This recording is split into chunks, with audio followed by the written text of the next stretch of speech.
Moving ahead, I would request our teacher in charge, Dr. Manisha Sharma, please introduce us.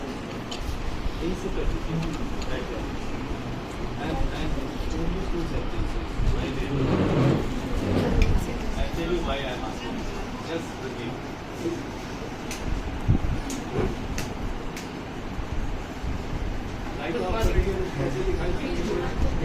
Light on your number, presentation number. PPT. There is no PPT. There is no PPT. Aram se. Good morning, everyone. A warm welcome to Professor HEERAMAN TIWARI ji. And we are very happy to have him here. We've been trying to contact sir for a very long time, and he's taken out his precious time to enlighten us on this topic.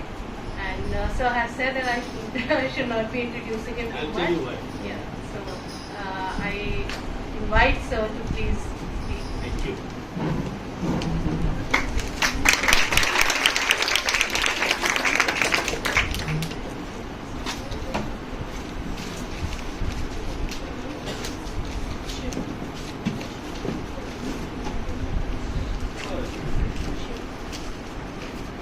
So, thank you very much. Is it on? Thank you very much for this kind and short introduction. The reason why I ask everywhere, rudely interrupt the introducer, not to say beyond the name, because we, the speakers and teachers, should be introduced by what we say, not what our CV says. So that is my insistence on it. So having said that, let me begin by expressing my gratefulness to Manisha Sharma and her colleagues and the principal, Mrs. Fatihar, and indeed most of all of you for coming on a day which normally is not the day that you're dragged to the college. I'm told today I feel guilty now because I requested her whether Saturday was a working day. She said yes. Maybe because she thought that for a couple of months I have been saying I can't make it, I can't make it. That could be one reason. So my apology. This is my one apology, first apology. I'll begin with two apologies. One is that I'm sorry that you have had to come to listen to this old fogey speaker on a Saturday. A second apology is that I will be using a lot of Sanskrit sentences or verses. That is not to show off that I know it, because that is the only thing I know. And I draw inspiration from it. And I am not your typical historian. The reason why I make it an apology is that I would request you to ignore these odd sounds if you do find them.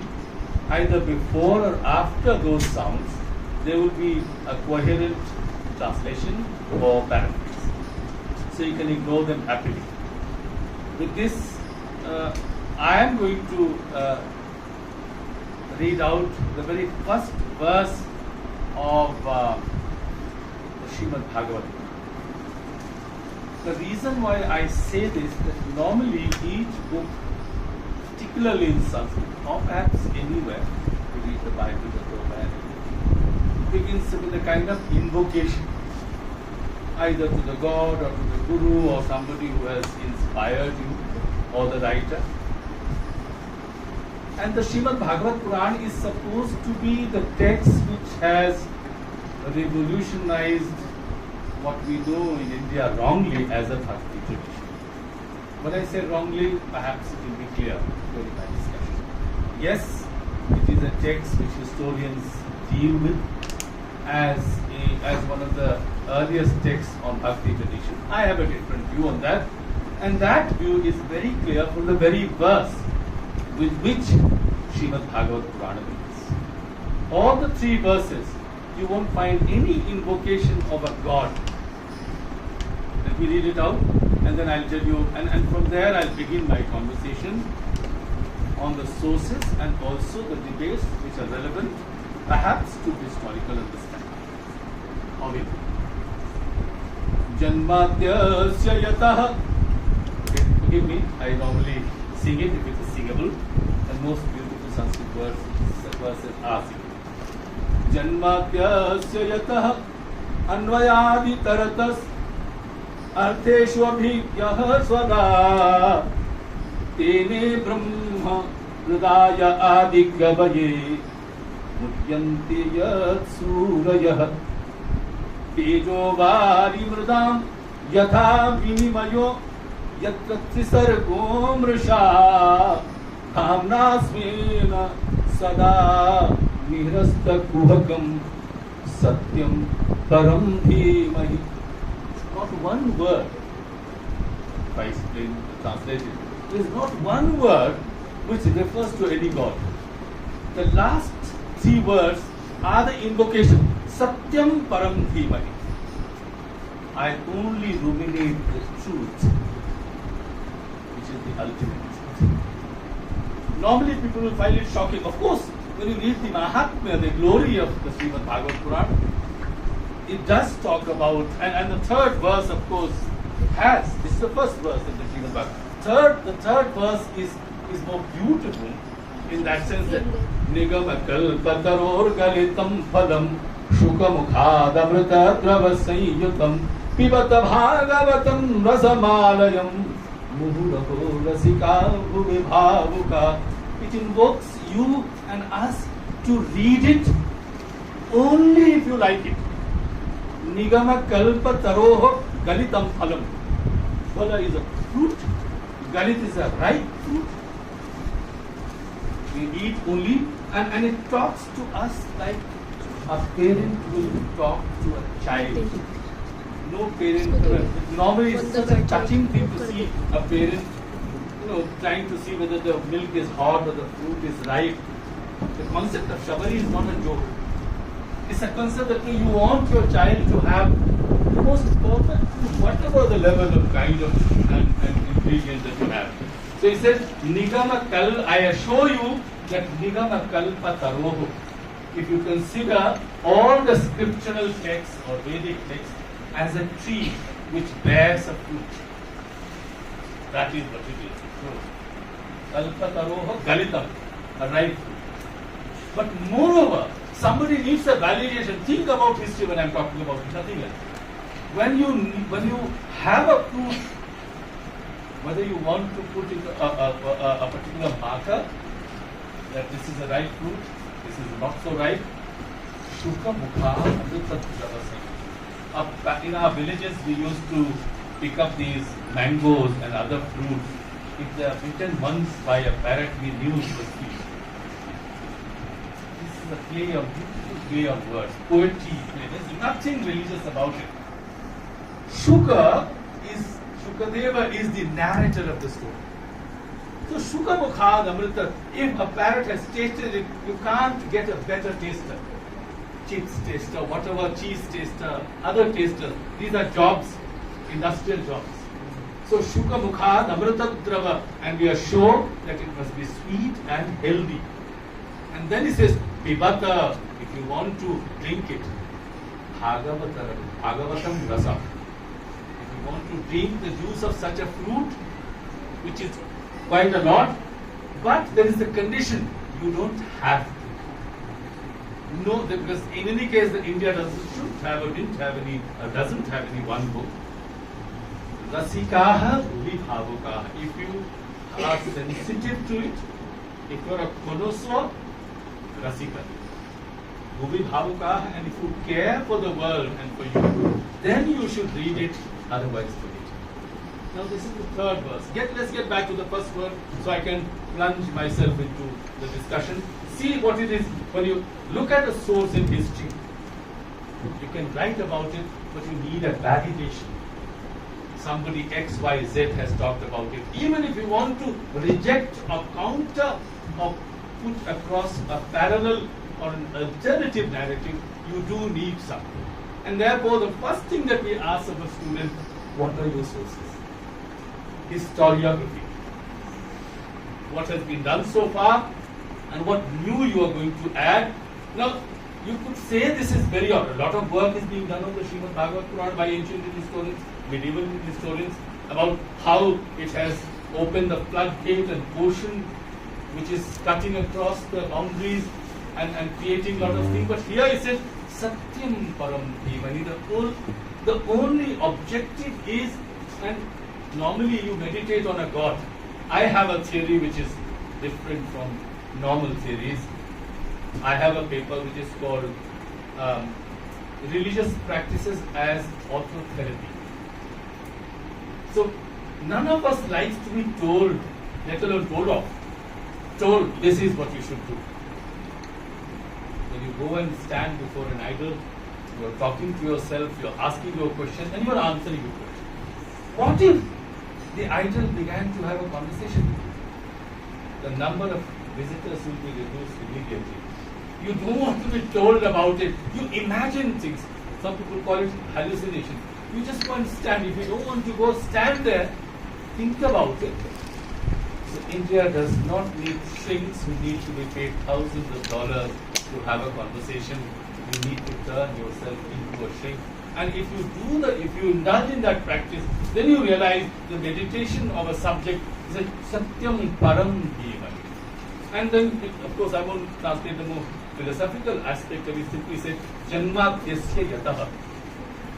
Srimad Bhagavad Purana is quoting a Brahma Sutra, number 4, where it says, Janmadyasya Yataha. We meditate upon Janma, Mrityu, and living.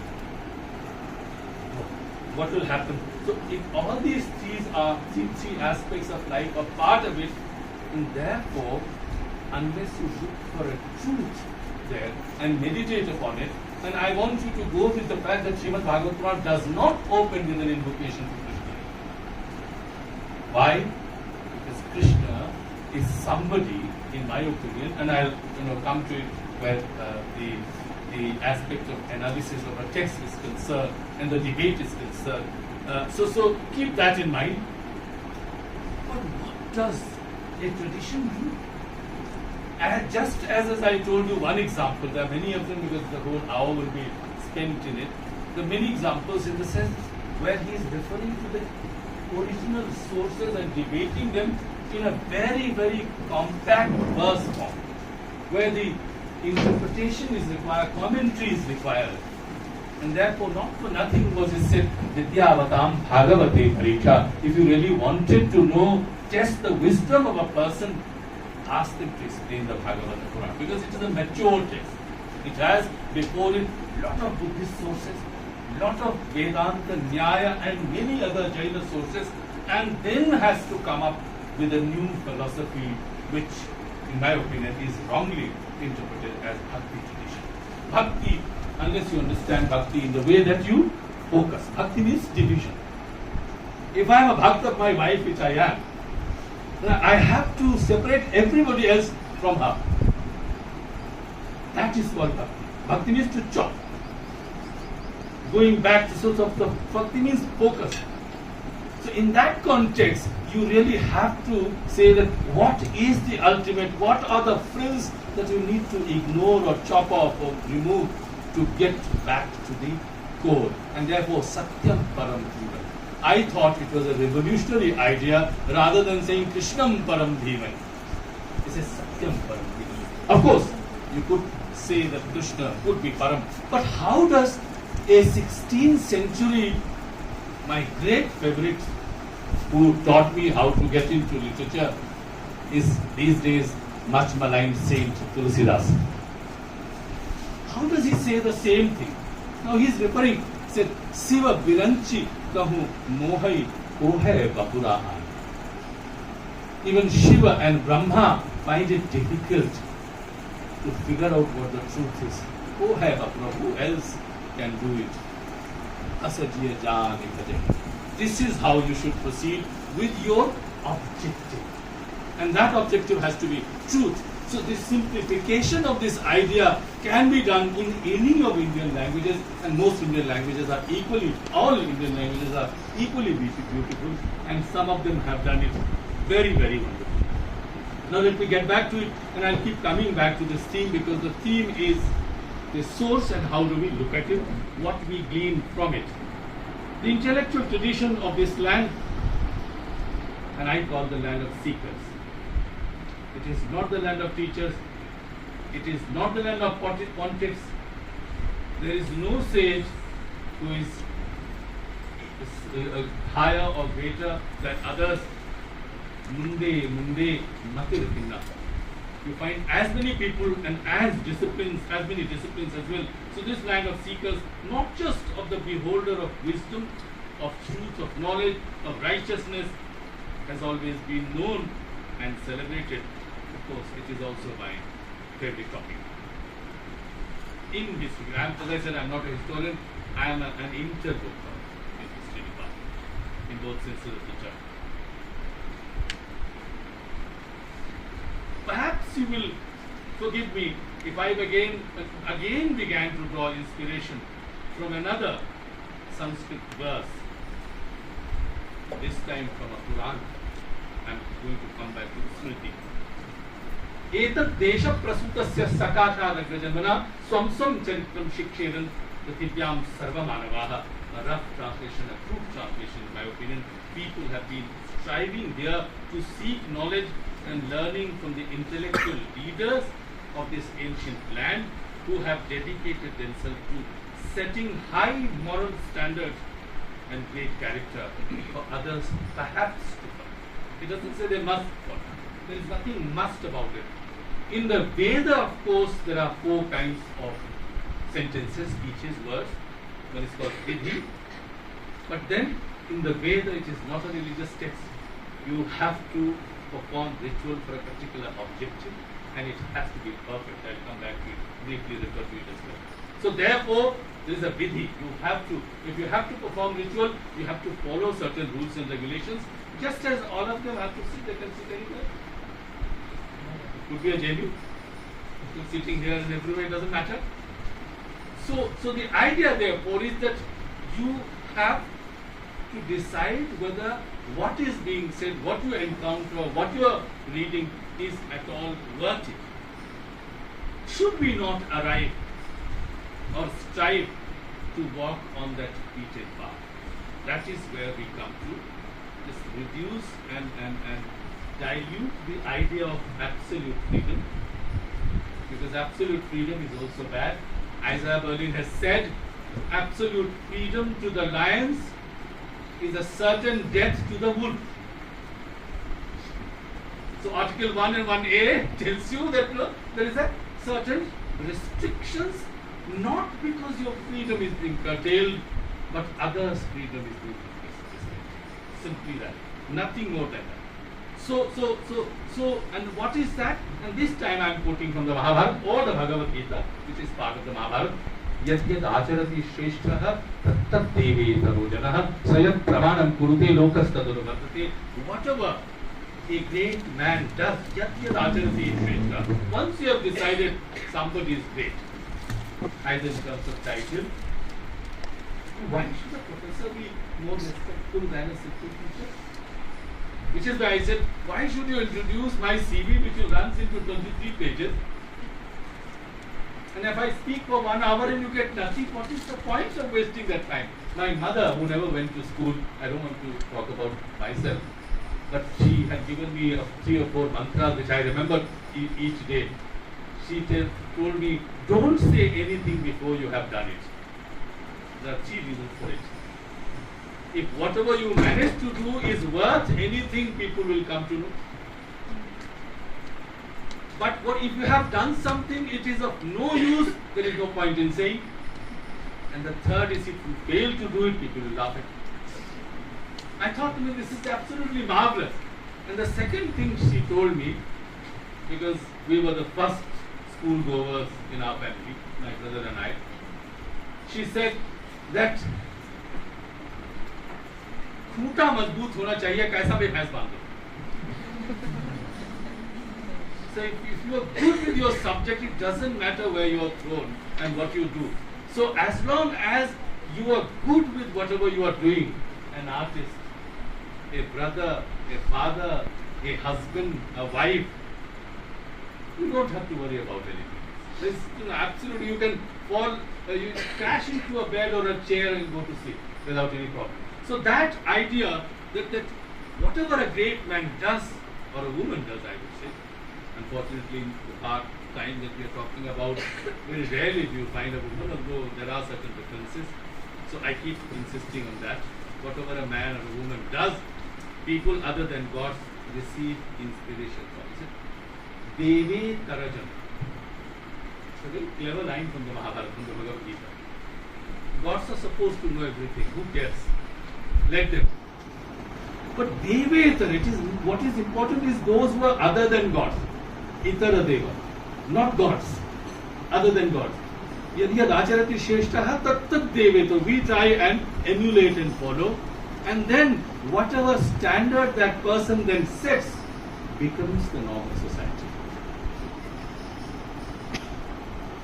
Sayat pramanam kurute. You have to have a pramana. You have to be certified, not just with a degree which is important, but you have to be certified as a knower, and then alone can you set a pramana for others then to follow. Lokaha. There is no jana. Lokas tadanuvartana. Anybody. Uttishta. And I am moving from one text to the other, jumping in chronological order more or less. But here I am going back a little in the Kathopanishad. Uttishta jagrata prapya varan nibodhata churasya dhara nishita adratya durgam patastas kavayaha vadanti. Rise, awake. These are my translations. They may differ from those who know more. Rise, awake, and get hold of the wise from whom to learn. This is Kathopanishad. Yama, the god of death, telling the 12-year-old boy. So don't undermine a younger person. Don't undermine an undergraduate. I've never taught, unfortunately, undergraduate after coming back from Oxford. There I had some interaction. So this 12-year-old boy is being told that rise, awake, and get hold of the wise from whom to learn, because the path of knowledge of freedom from ignorance. Knowledge is only interpreted, Vijnana in Sanskrit, as freedom from ignorance, nothing else. Avidya is arduous. Arduous is a Latin word which means fire. It's difficult. Indian equivalent is tapa. You heat yourself up. People metaphorically do it, or other physically want to do it. They have their knees and fire around them, and they think they are tapasvis. So this is called tapasya. So the path is arduous, like a difficult, treacherous path, like a high, invincible fort. Duratya, durgam. And finally, like walking on a sharpened edge of a knife. Churasya dhara.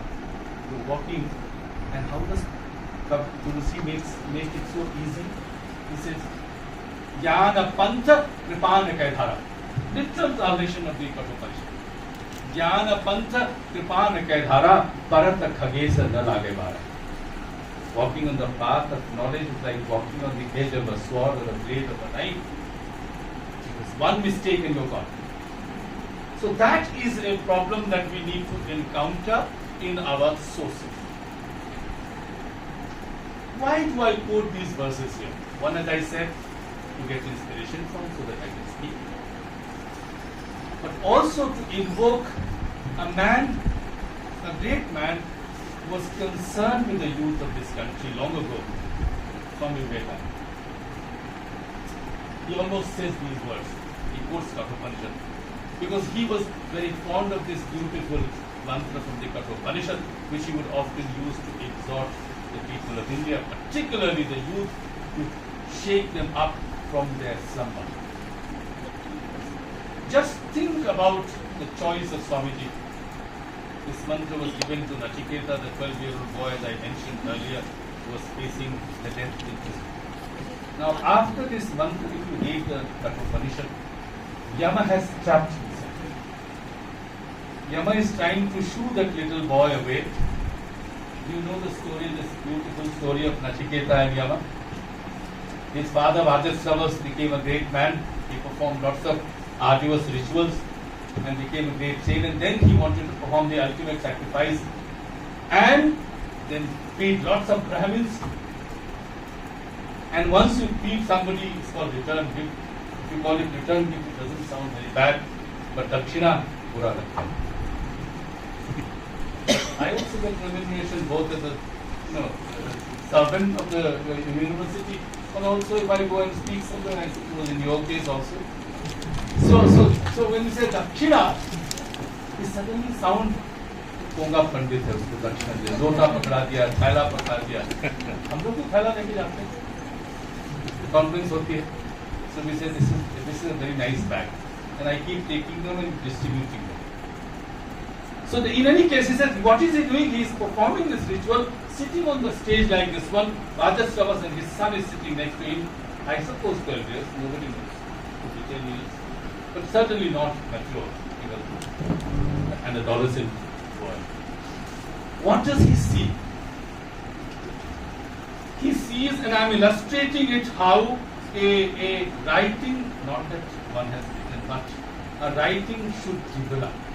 It should develop from a very basic problem. This is a very basic conversation. The boy is sitting and watching. These Brahmins are happily laughing away and laughing and going, not laughing all the way to the bank, but to the Gaushala. And these cows are decorated with gold and other gems on the horn. But these cows are old. So what does Nachiketa say? This is the second verse of the Kathopanishad. Pito dakaha, jagdhatranaha, dukkhadohaha, nirindriyaha. These are the four qualities of the cows, he saying. Pito dakaha. These cows have drunk all the water that they needed to drink in their life. Jagdhatranaha. They have digested all the grass that they could of their lives. Dukkhadohaha. They have given all the milk they could. Nirindriyaha. They have no more desire to do it. And my father is giving these cows away. Ananda anamate loka. The world from where these cows are being given is Ananda, sad. This is Kathopanishad, second verse, mantra. And he's telling his father, Ananda, his father lives in a sad world despite the fact that Vajrasava was a great sage. Stan Sagaccha. The world where they are going, they too are sad. And the one who gives them is also a sad person. Imagine anybody just give this kind of commentary on a sage who has proven in his life to have done whatever is supposed to be done. Then he begins to ask, Kasmai mam dasyasi pitas. Whom shall you give me to? Ekada, once he asked, second time he asked, third time, and this big man is sitting along with these priests and others, feels insulted, slighted, irritated. Natyame tvam dasyami. I give it to the dead. I give you to the dead. I'm quoting it from there, maybe one syllable here and there from my memory. The moment he says, this boy touches the feet of his father and moves on, and his father says, Vajrasava, where are you going? He said, you've just given me to death, I'm going to meet you. Look at this. This is not an allegory. This is a power of imagination of a text that is trying to have a simple conversation to move to a level where you and I sit in the university. So never, those of you who have read Antoine de Saint-Exupéry's The Little Prince, Saroj, you might remember, I quoted it 20 years ago. The Little Prince, where the little boy is disturbed. Why are grown-ups not answering my questions? So he goes, of course, to cut the story short, he meets Yama, and Yama says, why have you come here? Your time is not up. Please go back. He said, no, I will not go back. Okay, I'll give you 3 boons. So he take very clever boy. He said, when I go back, first boon is my father should not be angry. Look at this tenderness of the child. My father should not be angry when I go back. He said, okay, that has to. Second boon, my father has committed something according to me which is not a good thing. May his punya not be evaporated. Just imagine this boy who has been condemned to death in modern language. And the third says, tell me the secret of death. from here the beginning of this conversation begins. He says, he'd go back. And this is the verse he says, there's a long, lovely conversation. You know what he says? He said, I'm shocked at your reply that you should not be discussing it with me. He said, and he also tries to wheedle him. He said, how can I get and where can I get a better speaker on the death than you? I call it the first autobiography of death. Kathopanishad. He had so Yama is forced to talk about himself or himself, as the story goes, it is he. Normally the plural people are male, but nevertheless, so it is he. So he and he goes on to say, and when he says, no, the path of knowledge is very, very difficult. Nachiketa said, in any case, I have been condemned to, or rather sent to you, so I would rather try it out. Please tell me. What I am saying is that if this simple conversation between father and a son did not take place, how would we have this beautiful place? Pick up another Upanishad, Yajnavalkya, the Brihadaranyaka Upanishad. Yajnavalkya and Maitreya having a conversation like any husband and wife would do. The second half of the month, last week, kitni salary bachi hai? How much money is to be used for our children? How much money we need to go and buy in our sales, shopping, whatever it is. Simple conversation. And what does she say? Can you tell me, Yajnavalkya, if I had the wealth of the entire universe, if I would be happy? It can't be a deep conversation. She simply says, Sukhi bhavishyami. Will I be happy if I had everything? The reply, of course, traps Yajnavalkya, and good that he was trapped. This being a wife, he gets hold of his dhoti when he's ready to sit down. Don't do any nakra, and then sit. And he starts saying, yes, you will be happy, but only as much as the richest people are. Then, what is the definition of sukha? He gets stabbed. Atma avare drashtabhya shotabhya mantavya vidhyasitavya. You have to look yourself what you are, where you have come from. So much so, I'll conclude my discussion on the Upanishad. One Upanishad is only called Prashna Upanishad. So all the narrative, all the conversation must begin with question. That's it. Simply Prashna, nothing but Prashna. And I'm talking about the Upanishad, which is a mature text in terms of the Vedas, the Aranyakas, the Brahmanas and the Aranyakas, as it is considered. I happen to believe that there might have been composed at the same time, many of them. It can't be an order. Just like we, or our colleague historians are desperately trying to put, no, this is after this, this is after this. Two things can happen parallelly at once, unbeknown to each other, and that is a very common thing. So therefore, when Swami Vivekananda said, Uttishta Jagrata, think about your past, and then move like what the Upanishad says, that Pratipashya yatha Anupashya yatha purve Pratipashya yatha. Can any historiography be complete without Anupashya yatha purve, something which has been done in the past? Meditate on that. Pratipashya tatha. What will be the impact of it, what you are doing? Tatha pare. So Purva and Para. The present cannot be isolated. It is not a Charvaka situation. You are bound by it. There are reasonable restrictions. You can't do things without thinking about the past and of the future. And that's what happens in our research. Pehla chapter, how many books you have reviewed and articles you have analyzed?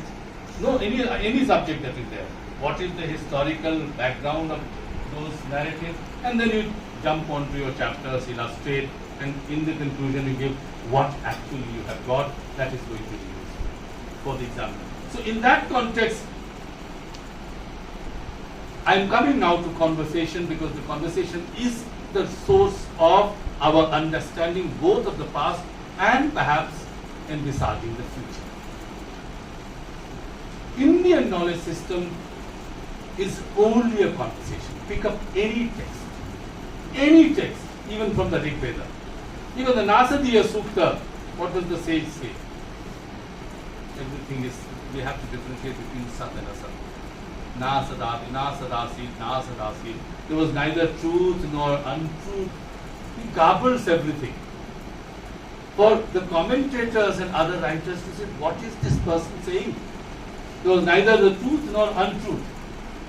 It is you who have to find out what the truth was, what the untruth was. So begin from a more or less clean slate is what is being suggested. The conversations, I'll quote 2 or 3 conversations to tell you why it is relevant and important. That is, one of the famous, I gave you 2 conversations in the Upanishads. The third, which is most famous, where I would want to come back because I began with Srimad Bhagavatam, is the conversation between Krishna and Arjuna. That's why it is called Gita. Gita Sugita Kardavya Imanyaihi Shastra Vistarei. If you really could imagine. And I earlier told you, Vidya Avatam Bhagavati Pariksha. The knowledge system, when it revolves around these texts, what do we do with these texts is either to treat them as stories, which you could tell our people. Amish Tripathi can write it, many of us can write it, we write. And we might simply, feel squeamish about these texts, but we are excited to read the Harry Potter. That's also full of imagination. Billions and trillions of dollars are earned on that. The idea is, what is the role of the mind which faces a particular situation? Whether you can say truth is something which is very arduous, very difficult, archaic, who is going to bother about it? Come back to a very common conversation between Krishna and Arjuna. Why is it happening? Because Arjuna is facing a major dilemma. He has an objective to earn back or fight back his kingdom, which he is deprived of, according to him, and his other brothers. But to do that, he has to do something which he can't think of. So he says, Vepatushya sharire me ruma harshasya jayate. Gandhi vaha sransate hastat tvaksha eva paridahyate nacha shaktum vyavasthatum bhramati vacha me manaha. Read this translation, simple translation, and you will forget right. You take such a person to a doctor, and the reaction of the doctor would be something extremely important. He said, Vepatushya sharire. My body has become totally loose. Roma harshasya jayate. My hair is standing on end. Gandhi vaha sransate hastat. My nervous system has given up. My bow is slipping off my hands. Pakshaiva paridahyate. My skin is burning. High fever. Nervous system, high fever. Vepatushya sharire me roma harshasya jayate. Gandhi vaha sransate hastat. Pakshaiva paridahyate. Nacha shaknum vyavasthatum. I can't stand on my feet. Collapsing. Bhramati vacha me manaha. I am feeling giddy. What is this symptom? The doctor will immediately put you on injection first and then decide. These are the situations, the crises, where you pay thousands of dollars to go and talk to the ship. This is happening. I'm not, creating a drama here. It is, I'm quoting right from the beginning in the in the very first chapter of the book. And then he said, Shabhimam Tvam Prapannam. Since you are my friend, you have to control me now. You have to show me the path. Therefore, a person who seeks knowledge, who seeks help, has to ask for it. There has to be a reason for it. Don't just go into the college because last में बैठेंगे. So the whole idea, therefore, is when he says Gandhi vaha sansate hastat. Similarly, Swami Vivekananda was a sage who, at the darkest hour of our shackled country, goads the sleeping giant that India was to guide her onto the path of awakening. And he found no better audience than the youth of India. He had immersed himself in the great philosophical traditions, of course, of the Upanishads, particularly of the Upanishads, and he used that wisdom to ask the youth to become self-reliant, to make their own future. Krishna is saying exactly that. Tasmad uttishta kaunteya yukthaya krishna. He had made it clear, I am not going to fight for you. If your friend comes and there is a problem, the other friend will tell him, I will come. Isko fix kar. You have to become whatever you are. So tasmad uttishta kaunteya. Therefore you must get up. Therefore you must get up. There are 6 invocations in the entire Bhagavad Gita to Arjuna, and Krishna is only saying, therefore you must get up and do whatever you have to do. And so, what is the relevance of this narrative in last, I don't know how long have I taken today? Half an hour? How long do I have now? As much as you want. No. We in JNU begin to warm up after 1 hour, 2 hour long classes. So I'm warning you, but no, I will wrap it up before 1 hour. No. So that's fine. No, this is I have prepared 11 pages of text, but I haven't moved till the 3rd page yet. So the whole idea, therefore, is that why am I giving you this narrative among the youths and also the wise people, other than, and I'm being half sarcastic. Just after narrating Nachiketa's story, this is not a good idea to say, that the wiser people. Where is, you may ask, history here? I thought I suggested, but nevertheless. And you can ask, right? What is history here? What on earth are you talking about? I am referring to our memory. There are 3 parts of knowledge which Shankaracharya finally recites, which was later on demolished by the Srimad Bhagavad Gita. Shankaracharya says Shruti Prasthana, which is a revelation. The Vedas, Upanishads, up to Upanishads. The other is Smriti Prasthana, the ethical text, normative text. In English we call it normative text, although the term is not very good for Smriti, but nevertheless, ethical and normative text. This is how you should do, this is how you should do. But no Smriti has ever had the right to say you must do this. Pick up any text, and I challenge any of you. Say, the Smriti says, and this is Manu Smriti, it doesn't really matter. Everything is demolished, as I told you, Satyam Param Bhima. And this text is coming after those things. So that, and the third one is Tarkam Pratishtha. Reason. Without reasoning. So you have Shruti, fine, revealed text is there, the Vedas are there, Upanishads are there. Then you read the texts which tell you how to read those texts, how to use them, ethical and normative structure of knowledge system. And the third is what you do, Tarka Pratishtha. Srimad Bhagavad or Purana comes along, he says, Bhakti Pratishtha. Not a devotion,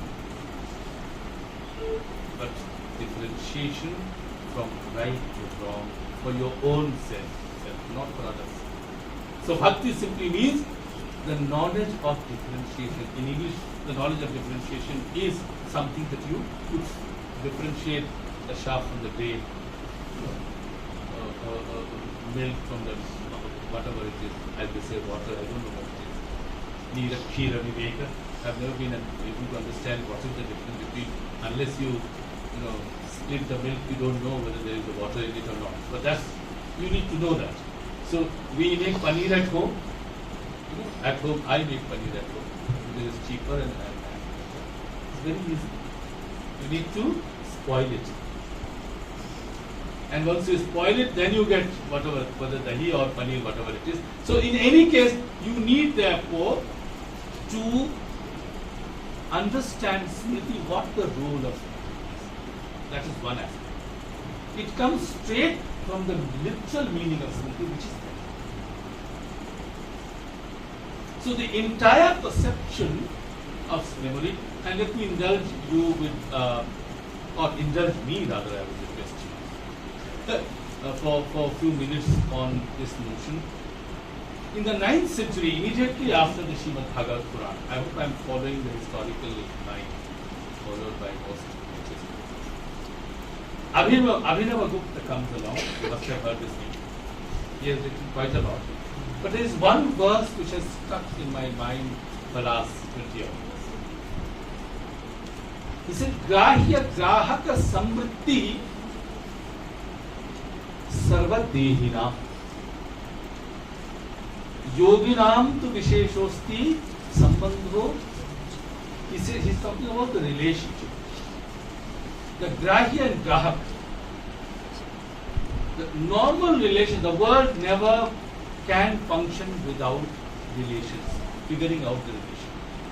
There is a relationship between a student and teacher, husband and wife, father, son, friend and friend. Abhinava Gupta, if you look at him, he was of course, to me, the greatest giant after Shankaracharya. Shankaracharya was sometimes obtuse, deep. Abhinava Gupta was very, very clear. So in that sense, I'm not trying to undermine Chairperson because he gave us a perfect knowledge system. He says, Grahya Grahaka Sambandha, Grahya Samritti. The nature of Grahaka, I'm a buyer, consumer, and a product. That is the relationship on which the world functions. Without it, he says, the world will not function. But those who are looking at it, especially Yoginam to be Sa Avadanata, the value of relationship is special for the yogi. And yogi is not somebody, I'm not about X, Y, Z. Yogi is somebody who can think and meditate and discover what. And then he goes on to say, which I will not bring in because it's much more difficult for normal conversation in this kind of lecture. He says, there is a relationship between me and my wife. He says, do not put the two of you in the center. Think about the in-between that relationship. If that is figured out, the important is the relation, not the relator or relative. So he said, and then you can build, he said he can build a temple of relations. Then you say that the middle relation, what is its relation with me and what is its relation with the other. And that is how he said, Sarva Dehinam, everybody in the world depends on, and without Sambandha, he says, the world will not function even for a moment. So therefore, he says, what is the relationship of a particular knowledge to my usages? That's Sambandha, and he says, that if you can get that relation to the level of truth, that you and I, the text and I, and what is the essence? It is in this context that I was saying, and this again is beautifully said by a 5th century philosopher, Bhartrihari, iti kartavyata loke. He said, in this world, iti kartavyata loke, sarva kartavyata. Now, Abhinava Gupta says he was 300, 400 years after Bhartrihari, and Bhartrihari mentioned in terms of language. Each relationship needs to be defined, articulated, verbalized. It doesn't matter what relationship it is verbalized. And Indian relations are wonderful. Chachi, Dadi, Nani, Pera. Otherwise, cousin confuses me all the time. How do you, we say Mamera Bhai, Chachera Bhai? No, first cousin, second cousin, we don't understand it. I'm not criticizing this. It's a beautiful language, I use it all the time. But the point is that where the relations are well defined and understood, things are okay. That this is the limit of a father, this is the limit of a... So I give you an example I always give of the relationship between a child and a parent. So my son, we were going to send him off. First time we went to the college to Bangalore because the only child is a trouble in this world. So everybody is terrified, every parent is terrified. So when he came back after a couple of weeks, we went to drop him at the airport. And I normally don't say, so I told him, we called him, he's a bit tall, nearly 60, much taller than me. So I said, can you bend a little? He said, Papa, why is it just to be bent? I want to see your head. So he bent and I kissed this. Embarrassing me at the airport? No. What kind of person you are? No, kiss myself, I was smelling. Oh, have I not shampooed it? This is a real conversation. I'm trying to smell whether your head smells exactly the same as 22 years ago when you were born. But this is, we develop that habit. But so we and this is called smriti, that's sanskara. Normally, whether that head smelled or not, and he said, no, I'll not talk to you. He went away a few meters, and then next day, of course, we had a conversation. I explained it to him that we are trying to trace back our memory, how your head smells. That normally every parent keeps smelling the child for various reasons. One of them is actually theirs or not. That should be one. but that is my so Smriti therefore becomes extremely important when you look at the knowledge system. So iti kartavyata loke sarva shabdavyata. We need to verbalize it. Yam purva hita samskaro balaha api. Even a child is able to recognize from her memory what experiences she had in the past. This is the philosopher, grammarian philosopher Berkeley is talking about. Let me translate it, paraphrase it badly. Everything that one does in this world is contingent upon the word verbalization. And the action of wording, verbalization, draws on impressions of the past. Anupashyatha purve, pratipashyatha pare. Whatever has happened in the past smells of our past. One of the sanskara means convention, or it could also mean the tradition. One of the meanings of sanskara is smell. You use metaphorically, this is smelling of the past. Not actually smell when you use metaphor. So the craft of writing, therefore, of the past, recalling memory, is agonizing. It is because of these, I think I have managed to confuse you enough to realize that how agonizing it is to retrieve the past and then craft it. It requires threading of the wounds of the past, if there were any, threading of the wounds, surgery, and so is writing history, in my opinion. The great Indian philosopher, my teacher Vimal Krishna Matilal, suggests how one can dive into the past to retrieve the knowledge, to use it for the present and perhaps for the future. And I quote him from his 1994. Our journey into the past can never be complete and final. This is not because we can never exhaustively discover the contours of the past from the control of the materials that we have today. Sources are the ones which are important. It is not that we cannot retrieve the past from the control of the material that is left behind and which is at our disposal, at our mercy.